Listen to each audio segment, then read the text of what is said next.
जय हिंद दोस्तों। आज की वीडियो दोस्तों बहुत ज्यादा इंटरेस्टिंग होने जा रही है क्योंकि जिस टॉपिक का आज हम डिस्कस करने वाले हैं उसका नाम है फॉर्म्स ऑफ बिजनेस ऑर्गेनाइजेशन। दोस्तों आपने बिल्कुल सही सुना, इसका नाम है फॉर्म्स ऑफ बिजनेस ऑर्गेनाइजेशन। इसके अंदर में दोस्तों हम डिटेल स्टडी करेंगे और ये जो टॉपिक है बहुत ही ज्यादा इंटरेस्टिंग होगा दोस्तों आप लोगों के लिए, क्योंकि हम इस पे टोटल 5 पार्ट्स बनाने वाले हैं। दोस्तों अभी तक आप क्या पढ़ चुके हैं? अभी तक हम पढ़ चुके हैं क्या चीज बिजनेस क्या होती है, इसके मेरिट्स क्या होते हैं, लिमिटेशंस क्या होते हैं, बिजनेस करके बेनिफिट क्या होता है, और तो और दोस्तों आपने क्या पढ़ लिया है कि ह्यूमन एक्टिविटी क्या होती है। और ह्यूमन एक्टिविटी के 2 टाइप्स बता चुके हैं आप लोगों का। क्या चीज ह्यूमन एक्टिविटी का फर्स्ट जो पॉइंट है वो होता है इकोनॉमिकल और दूसरा होता है नॉन इकोनॉमिकल। इकोनॉमिकल का मतलब होता है जिससे रिलेटेड, पैसे से रिलेटेड है, वो सभी काम इकोनॉमिकल एक्टिविटी में आते हैं। और then second is called non economical activity, जिसके अंदर में आपका मेन मोटो पैसा कमाना नहीं है दोस्तों। बिल्कुल सिंपल। और तो हम डिटेल डिस्कस कर चुके हैं किसके अंदर में, बिजनेस के अंदर में, और दूसरा किस चीज पे, प्रोफेशन के ऊपर में, and then third is employment के ऊपर में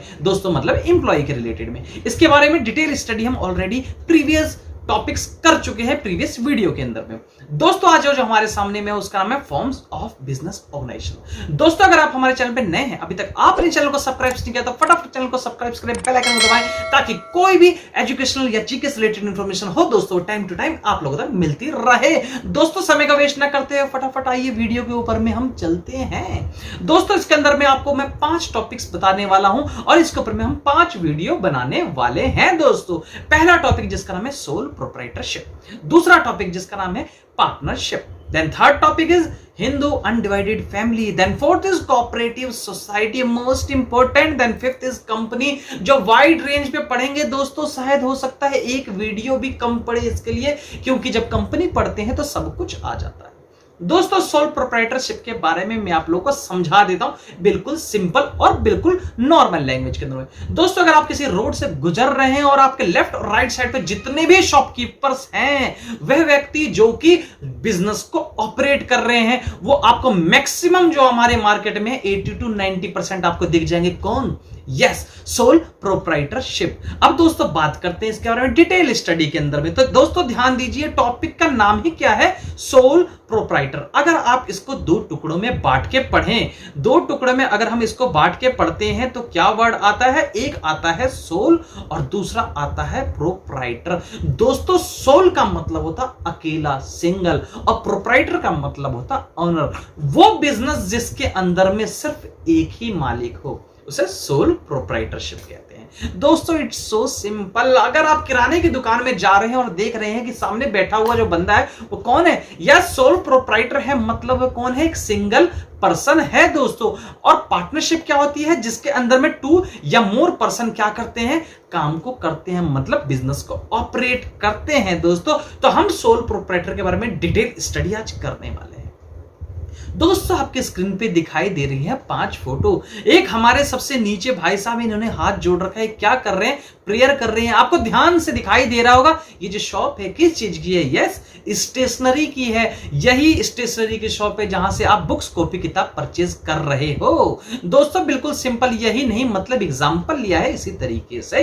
दोस्तों यहां पे दिखाई दे रहा है धूप छांव वाले भाई साहब बैठे हुए हैं, ये क्या कर रहे हैं? लोगों की कटिंग कर रहे हैं। देन यहां दिखाई दे रहा है, यहां पे कटिंग कर रहे हैं कौन? बार्बर भाई साहब। यहां पे शॉपकीपर क्या कर रहा है? लोगों को सामान दे रहा है, कोल्ड ड्रिंक्स दे रहा है, और यहां पे पेय पदार्थ दे रहा है और ये सभी सामान दे रहा है। यहां पे भाई साहब मिर्ची और अदर्स आइटम लेके बैठे हुए हैं। दोस्तों ये सब के सब कौन है? ये सब के सब अकेले काम कर रहे हैं। ये सब के सब, इसमें अकेला एक ही आदमी है, इसमें कोई 2 पार्टनर्स नहीं है। इसी बिजनेस को हम सोल प्रोप्राइटरशिप बिजनेस कहेंगे दोस्तों। आइए अब इसके बारे में ब्रीफ स्टडी कर लेते हैं। दोस्तों आपको क्लियर हो चुका, जो भी आपके पास में शॉप्स वगैरह दिखाई दे रही है, ये क्या चीज है? बिल्कुल सिंपल सोल प्रोप्राइटर। दोस्तों जब ब्रीफ स्टडी करेंगे तो बिल्कुल आपको समझ में आने वाला है कि सेग्रीगेट करने वाले हो किसमें और क्या क्या है। दोस्तों आइए सोल प्रोप्राइटरशिप के बारे में हम डिटेल स्टडी कर लेते हैं दोस्तों। बिल्कुल सिंपल। दोस्तों सोल प्रोप्राइटरशिप किसे कहते हैं? तो साफ लिखा हुआ है द सोल प्रोप्राइटरशिप, मतलब सोल प्रोप्राइटरशिप क्या है? The sole proprietorship means A business owned, financed and control by a single person. दोस्तों साफ बात लिख दी गई है कि सोल प्रोप्राइटर वो बिजनेस होती है जिसका जो ऑनर होता है वो सिंगल होता है, फाइनेंस उसका खुद का लगा होता है, और कंट्रोल कौन करता है? कोई मैनेजमेंट नहीं, वह खुद कंट्रोल करता है दोस्तों। बिल्कुल simple. By single person who is recipient of all the profit and bear all the risk, मतलब वह सभी प्रॉफिट को और सभी लॉसेस को कौन बियर करने वाला है? तो यस, सोल प्रोप्राइटर खुद बियर करने वाला है दोस्तों। देखिए कितना सिंपल है, बिल्कुल, और सिंपल लैंग्वेज में है। It is suitable in the area of personalised services, ये उस एरिया के अंदर में काम कर सकते हैं जिस एरिया के अंदर में क्या हो सकता है, आप सर्विस पर्सनलाइज कर सको, मतलब सर्विस दे सको, खुद सर्विस दे सको। इसमें कौन से आते हैं? Beauty parlour, hair cutting, salons and the small scale activities like retail shops. दोस्तों सारे के सारे रिटेल शॉप किसके अंदर आ जाएंगे? इसमें आ जाएंगे। इससे पहले भी हम प्रीवियस इसके बारे में दोस्तों डिस्कस कर चुके हैं। दोस्तों देखिए कितना सिंपल है। तो सोल प्रोप्राइटरशिप हम उसे कहेंगे जिसके अंदर में एक ही बंदा सारे डिसीजंस को ले रहा है, एक ही बंदा सारे काम को कर रहा है। ये कौन है? सोल प्रोप्राइटरशिप है दोस्तों। देन फर्स्ट टॉपिक्स पे आते हैं जिसका नाम है सिंगल ओनरशिप। दोस्तों सिंगल ओनरशिप का मतलब होता है यहां पे क्या है, सिर्फ एक ही बंदा है, एक ही मालिक है जो कि काम को कर रहा है दोस्तों। ये इसका सबसे पहला प्रॉफिट हो गया। क्या चीज? Single ownership. It is a wholly owned by one individual, मतलब ये सिर्फ एक इंडिविजुअल के तरह ही ऑपरेट करता है, मतलब इसमें सिर्फ एक इंडिविजुअल होता है जो इस काम को ऑपरेट करता है। दोस्तों आप देखिए, ध्यान दीजिए, अगर आप किसी ब्यूटी पार्लर में जाते हैं, हेयर कटिंग सैलून में जाते हैं या फिर किसी भी रिटेल शॉप पे जाते हैं, तो आपको क्या दिखाई दे रहा है? आपको साफ दिखाई दे रहा होगा कि वहां कौन ऑपरेट कर रहा है काम को। तो सिंगल एक दो बंदे हैं जो ऑपरेट कर रहे हैं, कोई भी पार्टनरशिप नहीं है, क्योंकि वह अकेला ही ऑपरेट कर सकता है दोस्तों। बिल्कुल सिंपल। Then second control. अगर मैं कंट्रोल की बात करता हूं तो इसमें कंट्रोल किसके हैंड में होगा? तो यस, बिल्कुल सिंपल है। कंट्रोल ओवरऑल किसके हाथ में होगा? सिर्फ एक पर्सन के हाथ में होगा, हु ऑपरेट द बिजनेस, जो बिजनेस को ऑपरेट कर रहा है, means owner of A business, मतलब बिजनेस का जो ओनर है। तो पहला सेकंड आ गया, सोल प्रोप्राइटर से has full power of decision making. दोस्तों इसमें आपको डिसीजन मेकिंग करने में कोई दिक्कत नहीं है दोस्तों, बिल्कुल सिंपल सी बात है, समझिएगा इस बात को। अगर मानिए 2 और 3 पार्टनर्स है, मतलब 2 पार्टनर्स है, ये पार्टनर 2 है और एक तीसरा पार्टनर, और ये तीसरा पार्टनर जो है ये सबके सब दिल्ली में बिजनेस कर रहे हैं, और जो तीसरा पार्टनर है वो दिल्ली से दूर कहीं दूसरे सिटी में गया हुआ, मान के चलिए लखनऊ गया हुआ है। अगर ये लखनऊ से आने में इसको 8 आवर्स टू 10 आवर्स लगता है, मतलब कि 10 घंटे लगेंगे इसको आने में, तब जाके डिसीजन लेंगे। तो इसका मतलब इसको डिसीजन लेने के अंदर में दोस्तों आप मान के चलिए 12 आवर्स, मतलब नेक्स्ट डे करेगा 12 आवर्स टू 24 आवर्स लग जाएंगे, तब जाके डिसीजन मेकिंग हो पाएगा। मतलब पार्टनरशिप बिजनेस के अंदर में क्विक डिसीजन नहीं होता है, क्योंकि डिसीजन का मतलब क्या होता है? जल्दी से प्रॉम्प्ट डिसीजन नहीं ले सकते। But in the sole proprietorship आप ही मालिक हो, जो मर्जी डिसीजन लो भाई, गल्ले पे बैठे हुए हो भैया। Then third, no separate legal entity. दोस्तों बिल्कुल सिंपल, अगर मैं किसी पेप्सी कंपनी की बात करता हूं तो पेप्सी को, कोक कंपनी की बात करो कोको कोला, अगर हिंदुस्तान यूनिलीवर की बात कर रहा हूं आप लोगों को पता है, अगर लक्स वगैरह ये सब कंपनीज बनाती है, कौन? हिंदुस्तान यूनिलीवर्स। अगर मैं इन कंपनी की बात करता हूं तो देखिए ध्यान दीजिए, इसमें जो ऑनर है वो अलग है और जो बंदे हैं, मतलब कि जो कंपनीज है वो अलग है, मतलब कंपनी और ऑनर इन दोनों सेपरेट है। सेपरेट का मतलब अलग अलग हैं, बिल्कुल सिंपल सी बात है, दोनों अलग है। बट सोल प्रोप्राइटरशिप में दोस्तों ऐसा नहीं होता। इस कंडीशंस के अंदर में क्या होता है, अगर आप लोगों ने देखा होगा, मानिए कहीं लिखा हुआ है किसी का नाम मल्होत्राज, मतलब मल्होत्रा की शॉप है तो लिखा होगा मल्होत्रा शॉप, तो बाद में उसका बच्चा जब उस बिजनेस को करेगा तो क्या लिखेगा? मल्होत्राज एंड सन्स, या फिर Chopra and sons, something else, कुछ भी हो सकता है। वो अपने नाम से या अपनी कास्ट से या फिर अपने समथिंग रिलेटेड उस टाइप से बिजनेस दोस्तों कर लेता है, सिटी वाइज कर लेता है, जैसे दिल्ली वाले या फिर चेन्नई वाले या फिर जयपुर वाले, इस टाइप से वो बिजनेस को ऑपरेट करते रहते हैं दोस्तों। तो इसमें सेपरेट लीगल एंटिटी कुछ नहीं होती है, वो किससे पहचाने जाते हैं? तो अपने नाम से पहचाने जाते हैं। देन थर्ड पॉइंट ये हो चुका है आप लोगों का कंप्लीट। दोस्तों आइए फोर्थ पॉइंट पे आते हैं। फोर्थ पॉइंट कहता है unlimited liability. This is the most important topic. इसमें मोस्ट इंपॉर्टेंट टॉपिक इसका यही है दोस्तों, अनलिमिटेड लायबिलिटी। अब लायबिलिटी लिमिटेड होती है या अनलिमिटेड होती है, इसको समझना दोस्तों जरूरी है। ध्यान दीजिएगा, मैंने आपको बताया कंपनी अलग है और जो इंडिविजुअल है अलग है। जब कंपनी के बारे में डिटेल डिस्कस करेंगे तो उसमें पूरी तरीके से बताया जाएगा, मतलब कंपनी का बिजनेस अलग है और इंडिविजुअल व्यक्ति अलग है। दोस्तों अगर कंपनी के अंदर में लॉस होता है तो लॉस होने के सिचुएशंस में मान के चलिए कोई भी बिजनेस चलता है तो वो बैंक लोन लेता है या शेयर लेता है, 2 तरीके होते हैं। बैंक से लोन लेता है, बैंक से लोन लेने के बाद में मतलब मान के चलिए बैंक से उसने लोन लिया, बिजनेस को ऑपरेट किया और बिजनेस को ऑपरेट करने में क्या हो गया? लॉस हो गया।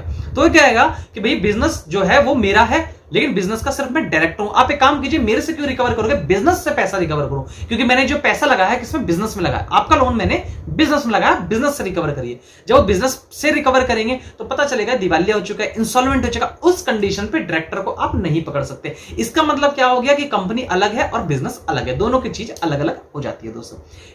कंपनीज के अंदर में जो डिसीजंस है वो किसके हाथ में होता है? डायरेक्टर के हाथ में होता है, लेकिन जिसके पास में होल्डिंग ज्यादा हो, मतलब शेयर्स की होल्डिंग ज्यादा हो। दोस्तों इसके बारे में ब्रीफ स्टडी हम करेंगे। अभी सिर्फ आप ये समझ लीजिए, अगर कोई शॉपकीपर क्या काम करता है, उसके पास में टोटल कैपिटल जो थी दोस्तों वह थी 2 लाख रुपीज। मान के चलिए उसके पास टोटल कैपिटल 2 लाख रुपीज की थी, उसने क्या कर दिया और लोन ले लिया 10 लाख रुपीज का।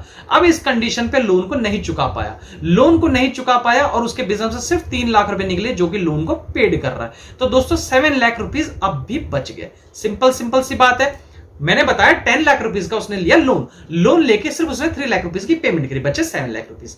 बिजनेस के सब कुछ बेचने के बाद में 7 लाख रुपए की लायबिलिटी अब भी खड़ी है। तो इस कंडीशन पे प्रोप्राइटर अपनी कार, अपने हाउस और पर्सनल इन्वेस्टमेंट तक बेचेगा, मतलब उससे अपना पर्सनल सेविंग अकाउंट तक की पेमेंट देगा और इसको क्या करेगा, फुलफिल करेगा दोस्तों। मतलब इसके पेमेंट करने के लिए उसको सारी चीजें पे करनी पड़ेगी, इसलिए इसकी लायबिलिटी क्या, अनलिमिटेड है। मतलब जब तक यह फुलफिल नहीं होगा तब तक उसके सारे एसेट्स बेचे जाएंगे, इनफैक्ट उसके हाथ की घड़ी तक बेच दी जाएगी। किसके अंदर में, प्रोप्राइटरशिप बिजनेस के अंदर में। दोस्तों इसकी सबसे बड़ी ये क्या चीज है, डिमेरिट्स। ध्यान दीजिए इसके अंदर में कोई भी आपको बिजनेस फॉर्मेलिटीज की जरूरत नहीं है। वैसे तो किसी बिजनेस को ऑपरेट करने के लिए आपको जीएसटी नंबर लेना जरूरी होता है, लेकिन आप ध्यान दीजिए कोई भी कटिंग करवाने वाला आने के बाद में आप लोगों से बिल कहां लेता है और कहां डेबिट कार्ड क्रेडिट कार्ड से दोस्तों पेमेंट करता है। इस कंडीशन के अंदर में अगर छोटी मोटी कोई रिटेल शॉप है तो वह हमेशा जीएसटी नंबर नहीं लेता है। कोई ऐसी शॉप है जो कि जीएसटी नंबर लेती है। जीएसटी मतलब गुड्स एंड सर्विस टैक्स। दोस्तों बहुत जल्दी इसके बारे में डिटेल डिस्कस करने वाले हैं और डिटेल इसके ऊपर में वीडियोस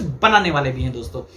तो दोस्तों ध्यान दीजिए इसके अंदर में क्या हम बता रहे हैं आप लोगों को कि नो लीगल फॉर्मेलिटीज। इसके लिए कोई भी लीगल फॉर्मेलिटीज करने की जरूरत नहीं है। आप सिंपल सा जाइए अपना बिजनेस को ऑपरेट करिए और कुछ नहीं करना आप लोगों को। तो इसमें क्या कहता है, नॉट रिक्वायर्ड टू स्टार्ट, मतलब इसको स्टार्ट करने के लिए, इसको मैनेज करने के लिए, इस काम को करने के लिए आपको कोई भी बिजनेस फॉर्मेलिटीज करने की जरूरत नहीं है। मतलब क्या, कोई भी बिजनेस फॉर्मेलिटी नहीं करनी है। Not required to start, manage and dissolve a such of business organisation. दोस्तों इसको स्टार्ट करने के लिए, मैनेज करने के लिए और तो इसको डिसॉल्व करने के लिए, मतलब खत्म करने के लिए आपको किसी भी टाइप से कोई भी फॉर्मेलिटीज करने की जरूरत नहीं है गवर्नमेंट की तरफ से। देन 6 पॉइंट आते हैं हम। इसमें 6 पॉइंट क्या कहता है, sole risk bear and the profit estimate. मतलब इसके अंदर में आपका प्योरली प्रॉफिट आपका है और प्योरली लॉस भी आपका है। दोस्तों जितना आप काम करोगे, मानिए आप हर जगह क्या होता है, हर कोई ये चाहता है कि अपने बिजनेस में इन्वेस्टमेंट करूं, अपने बिजनेस में काम करूं। अगर आप 2 आवर्स काम करते हो तो उसका आउटपुट भी 2 आवर्स के लायक ही मिलेगा। अगर आप 4 to 5 to 6 आवर्स काम करते हो तो उसका आउटपुट भी उसी टाइप से मिलेगा। मतलब क्या है, बिजनेस में आप जितना टाइम डिवोट कर रहे हो, बिजनेस में आप जितना टैलेंट डिवोट कर रहे हो, जितना आप उसमें इन्वेस्टमेंट कर रहे हो और जितना वर्क कर रहे हो, वह उतना ही आपको रिटर्न वापस ला के देगा। दोस्तों यही बिजनेस की क्या है, पॉलिसी है। मतलब क्या, जितना आप काम करोगे वही आपका प्रॉफिट, और जितना काम नहीं करोगे और जितनी भी चीजें होगी वो आपके लॉसेस ही होंगे दोस्तों। तो ये थे इसके फीचर्स। और फीचर्स में दोस्तों मेरिट्स एंड डिमेरिट दोनों का कॉम्बिनेशन आता है, जिसमें आपको सीखना होता है कि इसके क्या बेनिफिट्स हैं। अब दोस्तों चलते हैं मेरिट्स पे, जिसमें प्योरली सिर्फ अच्छी चीजें ग्रैब करेगा कि मेरिट्स, अच्छाई क्या है। दोस्तों हर चीज की एक अच्छाई होती है, एक बुराई होती है। अब इसी को तो पढ़ना, अच्छाई और बुराई, merits demerit, merit and limitation, मतलब एडवांटेज एंड डिसएडवांटेज। दोस्तों और हो चुका है कंप्लीट। आइए, अब भी नहीं हुआ भाई कंप्लीट, मेरिट्स पढ़ लेने दो। ध्यान दीजिए पहला point, easy to start and close. भैया अभी डिस्कस करा है, easy to start and close. मर्जी है भैया बिजनेस स्टार्ट करो और मर्जी है आपकी शट डाउन करो, शटर नीचे धंधा बंद। दोस्तों हमेशा कई जगह दिक्कतें रहती है, मतलब बिजनेस को स्टार्ट करने के लिए कई सारे फॉर्मेलिटीज करनी पड़ती है। अगर मैं इसके अंदर कहता हूं ऐसा कौन सा बिजनेस है रिटेल के अंदर में जिसको लाइसेंस लेना चाहिए और लाइसेंस लेना पड़ता है, तो आप कहोगे सर बिल्कुल सिंपल, मेडिसिन शॉप कीपर, वह व्यक्ति जो मेडिसिन बेच रहा है। दोस्तों मेडिसिन बेचने वाला अगर वो जानकारी नहीं है मेडिसिन की, तो गलत मेडिसिन देने पे किसी के साथ कुछ भी हो सकता है। इस वजह से अगर कोई मेडिसिन से या फिर ऐसा कोई प्रोडक्ट से डील कर रहा है, जैसे पेट्रोल्स वगैरह से, जैसे पेट्रोल पंप वगैरह हो गए, ऐसे कोई डेंजरस आइटम से अगर कोई डील कर रहा हो, उस कंडीशन पे उसको लाइसेंस लेना कंपलसरी होता है। मतलब मिनिमम जीएसटी नंबर तो भाई लेना ही पड़ेगा, goods and service tax. Then second point is a quick decision making. दोस्तों क्विक डिसीजन मेकिंग में आपको बता चुका हूं, प्रॉम्प्ट डिसीजन मेकिंग। आप गल्ले पे बैठे हो, जो मर्जी डिसीजन लो दोस्तों, ये बिजनेस आपका है। जैसा आप डिसीजन लोगे उस टाइप से काम होगा। अच्छे डिसीजन से बिजनेस अच्छा डेवलप होगा और बेकार डिसीजन लेने से बिजनेस बेकार भी हो सकता है। और टोटल इसके अंदर में कह रहे हैं कंट्रोल किसके हाथ में है, तो यस, टोटल कंट्रोल प्रोप्राइटर के हाथ में ही है। देन थर्ड क्या कहता है, सेंस ऑफ अकम्प्लिशमेंट। इसका मतलब होता है पर्सनल सेटिस्फेक्शन होती है। अगर आप किसी काम को करते हो, अगर किसी बिजनेस को करते हो, तो उसको सेटिस्फेक्शन किसको होगा, आपको मिलेगा। मतलब क्या, इसमें पर्सनल सेटिस्फेक्शन होती है। आप जो काम कर रहे हो, मानिए मैंने आपको बताया अगर आप 2 आवर्स काम करते हैं तो 2 आवर्स का आउटपुट भी 2 आवर्स के लाइक ही इसका आउटपुट निकलेगा। और अगर आप अपने बिजनेस के अंदर में 12 आवर्स काम कर रहे हैं तो इसका आउटपुट भी 12 आवर्स के लाइक ही निकलने वाला है दोस्तों। मतलब जितना आप इसके अंदर में टाइम डिवोट करेंगे, जितनी आप इसके अंदर में एनर्जी लगाएंगे, जितना आप पैशनेट होंगे, उतना ही आपका बिजनेस क्या होगा, और ऊपर जाएगा। Then fourth point is unlimited liability. दोस्तों मोस्ट इंपोर्टेंट, अनलिमिटेड लायबिलिटी। अब होता क्या है, ब्रीफ में आपको बता चुका हूं। अनलिमिटेड लायबिलिटी का मतलब जो भी वो लोन लेगा या लायबिलिटी लेगा इनफैक्ट किसी भी चीज से, तो उसको पूरी पेमेंट करनी पड़ेगी अपने पर्सनल एसेट्स को भी बेच के। पर्सनल एसेट्स का मतलब पर्सनल संपत्ति बेच के, लाइक दैट कार हो गए, उसके होम हो गए, उसके अपने बॉन्ड्स हो गए, उसके अपने सेविंग्स हो गए, इन सारे एसेट्स को बेच के हुई उसको क्या करना पड़ेगा, पे करना पड़ेगा बिजनेस के अदर। मतलब बिजनेस की पहले प्रॉपर्टी, बिजनेस के सारे एसेट्स बेच के लायबिलिटी की पेमेंट करेगा, और अगर फिर भी नहीं होता है तो अपनी पर्सनल चीज भी बेच के करेगा। इसमें जो गारंटर होता है, इसमें जो गारंटी होती है सोल प्रोप्राइटरशिप में, वो किसकी होती है, ऑनर की होती है, मतलब प्रोप्राइटर की खुद की होती है दोस्तों। Then fifth point is no legal formalities. इसमें कोई फॉर्मेलिटीज की जरूरत नहीं है, किसी भी लीगल फॉर्मेलिटीज की जरूरत नहीं है। जैसे मर्जी बिजनेस करो, बिजनेस को स्टार्ट करो, बिजनेस को मैनेज करो और बिजनेस को बंद कर दो, मतलब डिसॉल्व कर दो। दोस्तों sixth point, they solve risk bear and the profit. मैं आप लोगों को ऑलरेडी करा चुका हूं, इसमें सारे के सारे रिस्क किसकी होती है, तो यस सोल प्रोप्राइटरशिप वाले की होती है। दोस्तों आइए और आप कर लेते हैं इसके क्या डिमेरिट्स, और ये टॉपिक कंप्लीट हो जाएगा आप लोगों का। लिमिटेशन। दोस्तों लिमिटेशन सोचो क्या हो सकता है। सबसे बड़ी लिमिटेशन जो होती है वो उसकी लाइफ के साथ होती है। एक प्रोप्राइटर जो बिजनेस को कर रहा है, किसी भी बिजनेस को कर रहा है, मान के चलिए ये रही नाई की दुकान, यहां धकाधक बाल काटे जा रहा है भाई, वो हर दिन 50 लोगों के बाल काटता है, मतलब 50 पर्सन को क्या कर रहा है, वो सर्विस दे रहा है। अगर उसकी हो गई अब तबियत खराब, लेट गए भाई साहब बेड पे, अब इस कंडीशन पे क्या होगा मुझे दोस्तों बताओ। इस कंडीशन पे अगर वो 20 डेज के लिए नहीं आता तो 20 डेज के लिए उसका बिजनेस क्या हो जाएगा, डिक्रीज हो जाएगा। मतलब उसकी जो सेल होगी वो क्या हो जाएगी दोस्तों, गिर जाएगी। ये सबसे बड़े ड्रॉबैक्स है, मतलब सबसे बड़ी कमी है। तो हम पॉइंट 1 बाय 1 कर लेते हैं। पहला, लिमिटेड फाइनेंशियल रिसोर्सेज। पहली बात यह है, आप लोगों ने हर जगह से सुना होगा, जैसे कि अपने फादर मदर या फिर अपने फ्रेंड सर्कल में या फिर अपने ब्रदर या सिस्टर से सुना होगा कि अगर मेरे पास में पूंजी और होती, अगर मेरे पास में कैपिटल और होता तो मैं कंपटीशन को तगड़ा फेस करता। क्या कहना चाह रहे हैं वो, ये कहना चाह रहे हैं कि इनफैक्ट क्या होती है, हम लोगों के पास में जो रिसोर्सेज है, रिसोर्सेज बहुत सारी चीज हो सकती है, सामान हो सकती है, पैसे हो सकते हैं। जो हम पे रिसोर्सेज हैं दोस्तों वो क्या है, तो हम कहेंगे जो हम पे रिसोर्सेज हैं वो क्या है, लिमिटेड है। लिमिटेड का मतलब दोस्तों क्या होता है, कम है, सिलेक्टेड है। मानिए आप बिजनेस स्टार्ट कर रहे हो, 5 लाख रुपीज के लगाया, और एक बंदा बिजनेस स्टार्ट कर रहा है 50,000 रुपीज लगा, और एक बंदा सीधा बिजनेस स्टार्ट करके 50 लाख रुपए लगा रहा है। अब दोस्तों बताइए इसमें से कौन है जो मार्केट में हमेशा फेस करेगा, कौन है जो कंपटीशन को पूरा हिला के रख सकता है, 50 लाख रुपीज वाले, क्योंकि ये बहुत दिनों तक स्टे करने वाला मार्केट में। तो पहला क्या आता है, लिमिटेड। एक बंदा जब बिजनेस में पैसा लगाता तो ऑब्वियस सी बात है वो पैसा भी कम ही लगेगा, और यही अगर पार्टनरशिप होता तो बहुत सारे लोग लगाते, और यही कंपनी होती तो भी बहुत सारे लोग लगाते, क्योंकि शेयर बिकता। तो दोस्तों पहला ये ड्रॉबैक्स है। देन सेकंड क्या, लिमिटेड मैनेजरल एबिलिटी। दोस्तों इसमें एक बंदा ऑपरेट करता है काम को, एक ही व्यक्ति काम को ऑपरेट करता है। एक व्यक्ति का काम को ऑपरेट करना सबसे बड़ा ड्रॉबैक्स है। क्यों, जितनी उस पे एबिलिटी होगी उसी हिसाब से वो काम को करेगा। इसका मतलब कोई न्यू ट्रेंड वो नहीं ला सकता, न्यू बंदे को नहीं ला सकता। इसके सबसे बड़े ड्रॉबैक्स है, मतलब लेबिलिटी जो है उसकी, जो मैनेजरल एबिलिटी जो है वो क्या है, लिमिटेड है। मतलब मैनेजर अगर वो मैनेजिंग डायरेक्टर का या फिर मैनेजिंग का या फिर मैनेजर का या फिर वो किसी भी चीज का कोर्स करके बैठा हुआ है तो अच्छा चैनलाइज कर सकता। और अगर मान के चलिए उसको ऐसी कोई मतलब कि किसी भी टाइप से एक्सपीरियंस भी नहीं है तो किस तरीके से इस काम कर सकता, नहीं कर सकता। Then third point is unlimited liability. इसमें मैं आप लोगों को बता चुका हूं, उसकी लायबिलिटी अनलिमिटेड होती है। उसके पर्सनल जो एसेट्स है वो भी किसमें, इसमें लायबल हो जाते हैं पेड करने के लिए।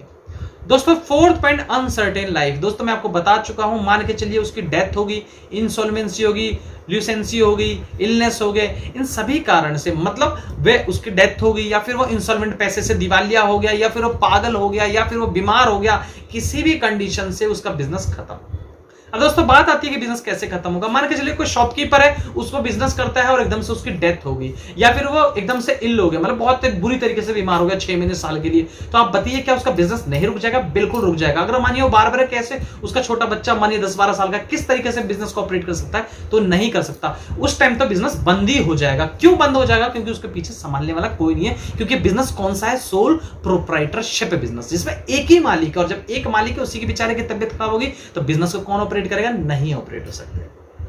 Then fifth point is limited scope of expansion. दोस्तों जब कभी ऐसा बिजनेस होता है तो उसका एक्सपेंड होना, उसका बड़ा होना, उसका ग्रोथ होना बहुत ही रेयर हो जाता है दोस्तों, क्योंकि उसके अंदर में बाहर से इन्वेस्टमेंट नहीं आएगी, वो बड़ा नहीं हो पाएगा, उसकी थिंकिंग ग्रो नहीं कर पाएगी, वो हमेशा अपने गल्ले पे बना रहेगा। उसको क्या लगेगा? हमेशा सोचेगा भाई 500 to 1000 रुपीज की मेरी सेल होगी, सफिशिएंट है भाई, मैं अपना गुजारा कर लूंगा।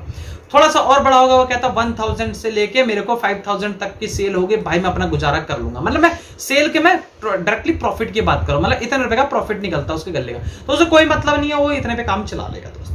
तो ध्यान देने वाली इसके अंदर में बात यह है कि सोल प्रोप्राइटरशिप के हम मेरिट्स पढ़ चुके हैं और डिमेरिट्स पढ़ चुके हैं। दोस्तों आप कमेंट सेक्शन में बता सकते हैं सोल प्रोप्राइटरशिप के कई सारे ऐसे एग्जांपल कि हमें पता चले कि सोल प्रोप्राइटरशिप कौन कौन सी है, जो कि आप अपने अड़ोस पड़ोस में या फिर अपने सराउंडिंग्स में देख के बता सकते हैं कि सोल प्रोप्राइटरशिप किस टाइप से आपके सराउंडिंग्स में हो रही है, और आप कमेंट सेक्शन में उसके नाम भी मेंशन कर सकते हैं ताकि औरों को भी इससे क्या मिले दोस्तों? नॉलेज मिले। दोस्तों आप हमारे साथ पूरी वीडियो में बने रहे, इसलिए आपका तहे दिल से बहुत बहुत धन्यवाद। जय हिंद, जय भारत।